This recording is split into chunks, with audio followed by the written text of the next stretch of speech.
In this video, I wanted to cover how to create an open pocket. So here I have a geometry that has stock on either side, on the left and the right of this, but at the top and the bottom, those two sides are open. Well, if I had my geometry selected like so, it's actually not going to machine outside of that. I need to convert these two entities to dashed lines.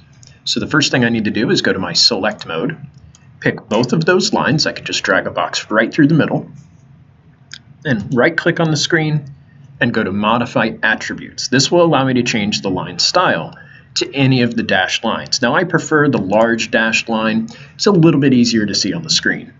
So I'll hit OK, and now I see my entities have changed. Now the next step in making this an open pocket is updating my geometry. So I need to right-click Geometry in my CAM tree, hit Reselect. Because the entities didn't actually change their ID in the background, all I need to do is hit OK. That'll update that geometry. But now I need to change what type of pocket I'm doing. So I'll right-click on Pocket and go to Edit. On the next page after your tool, you're going to have your patterns. And as long as you switch to an advanced pocket, it will recognize that those dashed lines are open edges.